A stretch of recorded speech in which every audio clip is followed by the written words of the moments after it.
May adlaw mga higala, adlaw karon nga Huwebes pitsa 23 sa bulan sa Mayo 2024. Doon ako'y pagkabasahon nga mensahe sa pulong sa Dios na makita sa Mateo Kapitulo 16, versikulo 13 hangtod sa 18. Mateo Kapitulo 16, versikulo 13 hangtod sa 18. Nagaingon ang pulong sa Ginoo. Unya niadto si Jesus sa yuta duol sa bungtod sa Cesarea Filipo ug didto nangutana sa iyang mga tinun-an. Sumala sa mga tao kinsa man ang anak sa tao. Sila mitubag mo'y nag-ingon nga siya mo si Juan nga magbubunyag, ang uban nag-ingon nga siya mo si Elias, samtang ang uban nag-ingon nga siya man si Jeremias ulaing propeta. Si Jesus nangutana kanila, apan kamo, unsa ang inyong ikasulti, kinsa man ako? Og mitubag si Simon Pedro, ikaw mo ang Mesiyas, ang anak sa Dios nga buhi. Giingnan siya ni Jesus, bulahan ka gayod Simon nga anak ni Jonas, kay kining maong kamatuoran wala moabot kanimo, pinaagi sa bisan unsang tawhanong pamaagi. Ang akong amahan nga tuwa sa langit mao ang naghatag niini kanimo. Busa sultihan ko ikaw. Ikaw si Pedro ug ibabaw niining bato tukuron ko ang akong simbahan. Ug bisan kani ang kamatayon dili gayud bagabuntog niini. So atong ipadayon pagbasa. Ihatag ko kanimo ang mga yawi sa gingharian sa langit. Ang imong idili dinhi sa yuta, idili usab dito sa langit, ug ang imong itugot dinhi sa yuta, itugot usab dito sa langit. Ang Dios magapanalangin siyang pulong. So ato karon hisgutan ang bato nga patukuranan. Nining panahon na si Jesus iyang gikonsulta ang iyang mga tinun-an kun nakaila ba gid sila kaniya. Pero sa wala pa, iya sa gikonsulta kung unsa ang gikasulti sa mga tao may tungod kaniya. So line-line ang mga tubag na maingon nga siya si Juan nga magbubunyag, nga nabanhaw, ang uban nagaingon siya si Elias, ang uban siya si Jeremias o ang usa ka lain nga propeta. Apan sa diya nga si Jesus ang utanan na kanya, kamo, unsa ikasulti ninyo, kinsa man gid ako? Si Simon Pedro mitubag nga ikaw mo ang Mesiyas, ang anak sa Dios, no, nga buhi. Ang anak sa Dios nga buhi. Moingon si Jesus, bulahan ka Simon Pedro kay Simon nga anak ni Jonas kay wala mapadayag di kanimo kining kamatuoran na kundi gipadayag gayud mismo sa akong amahan nga to sa langit matad Jesus. O sa 18 nga rin ang mata mo focus nagaingon, ikaw si Pedro ug ibabaw dining bato pagatukuron ko ang akong iglesia. So dunay mga word nga gisgutan nini sa bersikulo 18 atong balikon pagbasa nagaingon nini nga busa sultihan ko ikaw si Pedro ug ibabaw nining bato tukuron ko ang akong simbahan ug bisan ugani ang kamatayon dili kay makabuntog kaniya. Dunay duha ka word nga gisgutan dinhi. Una, pulo nga Pedro, dayon niining bato.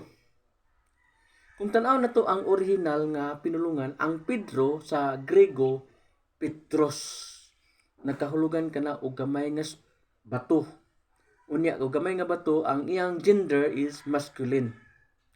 Samtang ang bato, nining bato pagatukuron ko ang akong iglesia, nagis ang sa original sa Grego Petra, meaning pangpang, dakong bato sa pangpang ang Petra. Nagkahulugan og dakong bato, ang iyang gender feminine. So daghan na nga interpretation nga atong makita dinhi. Dunay uban nga kining dakong bato mao si Pedro. Kung tanaw na to sa Grego, lahi ang iyang gender kay ang Pedro masculine kana siya, Petros. Samtang ang dakong bato Petra ang iyang sa Grego, meaning dakong bato og kini feminine. So unsa man daybot ipasabot ini? So dili ni masabtan kung dili nato sabton unsa man day ang kahulugan sa pulo nga Mesiyas ang anak sa Dios. Aron gid masabtan ang pulo nga Mesiyas o Kristo nagkahulugan kana og ang dinihugan. Ang dinihugan nga anak sa Dios. Pero unsaon nato kini pag sabot gyud? Di gini nato masabtan og dili ta mo ukab sa daan nga tugon na makita sa ikaduhang Samuel kapitulo 7. Aron gayud masabtan nato og unsa kining abot ipasabot adto nga ikaw mo ang Mesiyas, ang anak sa Dios. So nga rita sa ikaduhang Samuel kapitulo 7, magsugod ta sa versikulo 3, versikulo 3. Gingon ini. Mingon si Natan kang David, lakaw buhata nga kung ang imo gitinguha kay mag-uban kanimo ang Ginoo. 4. Apan anang gabhiuna gisultihan sa Ginoo si Natan, ingna ang akong alagad nga si David. Kini ang gisulti sa Ginoo, buhatan ba ako mugbalay nga akong kapuy-an? Wala ako makapuyog balay sukad nga akong gidala gikan sa ito ang katawan sa Israel hangtod karong adlaw. Nagbalin-balin ako pagpuyo diya sa mga tulda sa tanang dapit nga ako nag-uban sa katawan sa Israel nga nakasulti ba ako bisan usa sa laing mapulo ngadto sa mga maghukom sa Israel nga akong gisugo sa pagbantay sa akong katawan nga mga Israel nag-ingon ba ko nganong wala ba ako buhatig balay nga sidro? Usa karon sulti ang akong sulugoon nga si David, kining ang giingon sa Ginoo nga labing gamhanan. Gikuha ko ikaw gikan sa pasibsibanan, gikan sa imong pagka magbalantay sa karnero, aron paghimo kanimong hari sa akong katawan ang mga Israel, ang mga Israelita. Nag-uban ako kanimo sa tanang dapit nga imong giadtuan o gibuntog ko ang tanang mong kaaway ug himuon kong bantugan ang imong ngalan, ingon nga ngalan sa mga bantugang tao sa kalibutan. Hatagan kog luna ang akong katawan ang mga Israelita ug papuy-on ko sila didto aron makabaton sila daghang silang kaugalingong yuta. Dili na sila samukon sa mga tawo mapintas sama kaniadto sukad sa panahon nga nagtudlo ang mga maghukom alang sa akong katawhan ug dili ko ikaw ipasamok sa tanan mong mga kaaway. Dugang pa niya na ako mag-ingon nga hatagan ko ikaw og mga kaliwat. Unya ini kamatay nimo, ilubong ka sa imong mga tupad sa imong mga katigulangan ug himuon ako nga hari ang usa sa imong mga anak ug lig-unon ko ang iyang gingharian. Siya ang magtukod og usa ka templo alang sa akong ngalan ug palungtaron ko ang trono sa iyang gingharian hangtod sa kangturan. Mahimo akong iyang amahan ug siya mahimo akong anak. Kung makasala siya, kastriguhon ko siya ingon sa buhaton sa usa sa imong sa mga higugmaon ko gyapon siya sa gugma ko nga walay paglubad dili sama sa gibuhat ko kang Saul nga akong gihipuo aron ikaw mo'y mahimong hari ug palungtaron ko ang imong banay ug gingharian hangtod sa hangtod. So kini nga saad sa Dios kang David, kung atong tan-awon, mao ni ang background. Si David nag-isgot nga siya ang mutukod og templo o balay alang sa Ginoo.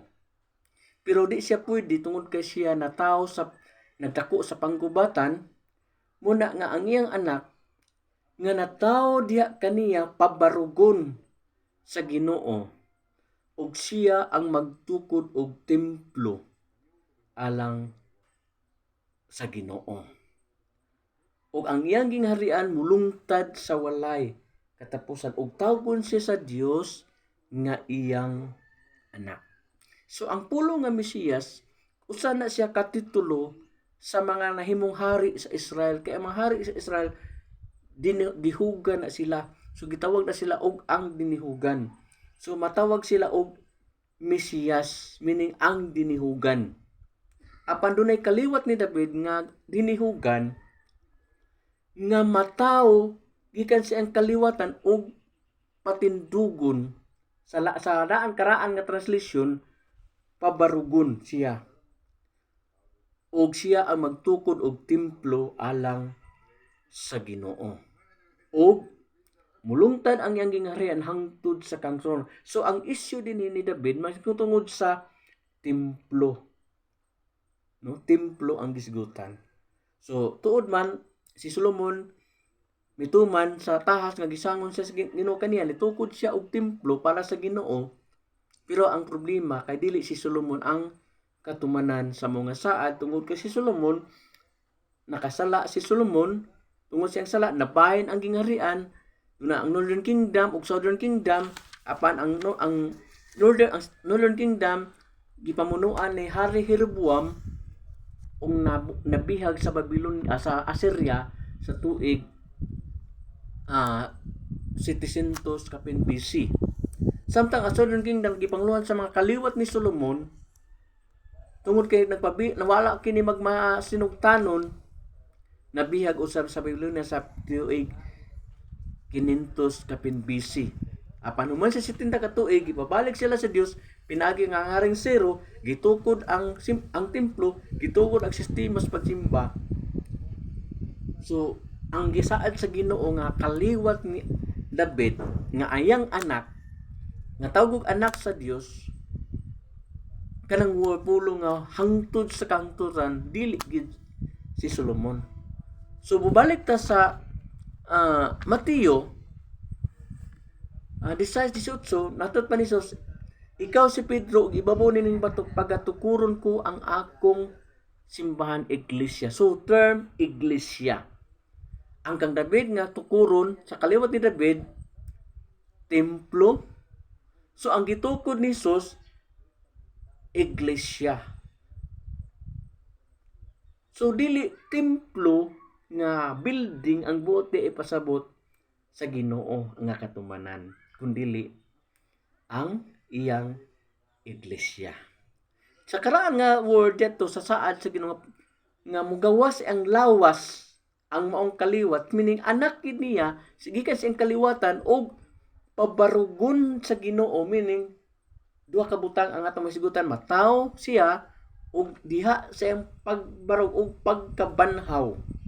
So ang term ana nga interpretation pagkabanhaw tukuron ang iglesia.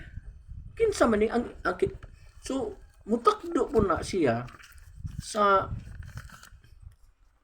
1 Corinto kapitulo 3. No? 1 Corinto kapitulo 3. Nagaingon din sa 1 Corinto kapitulo 3 bersikulo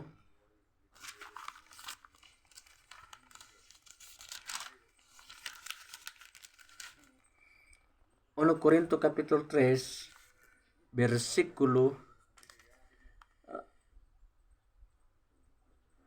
16 o 17. Sa walay duha-duha nasayod kamo nga kamo templo sa Dios ug nagpuyo diha kaninyo ang Espiritu sa Dios. Busa ang muguba sa templo sa Dios, laglagon sa Dios kay bala ng templo sa Dios ug kamo mao ang templo niya. Sa atong nibuluan din ang templo day nga gisaad sa Dios kang Solomon kang David natukuron sa kaliwat mao ang katawan sa Dios nga mo gitawag sa og iglesia. So kung gusto ka makahimong kabahin sa lawas ni Kristo nga mong iglesia sa templo sa Dios unsa mahimuon. 1:12 ug 13 nagaingon ang pulong sa Ginoo sa tanan nga midawat nga gihatagan nila sa katungod nga mahimong anak sa Dios. Mahimong sila mga anak sa Dios dili sa tawahan ng paagi kundi ang Dios mismo nagtawag kanilang iyang mga anak. ug unsa mabin mabatunan ang Espiritu Santo. Episo kapitulo 1 bersikulo 13 ug 14 sumalas tong gibasa sa nagaging mga adlaw. So mahimong templo sa Ginoo ang tanan nga mutuo mo dawat kang Kristo. Manghinaot ko kini mensahe sa pulong sa Dios. Mabuo nga mensahe masabtan sa matag usa sa mga kinabuhi. Daghang salamat.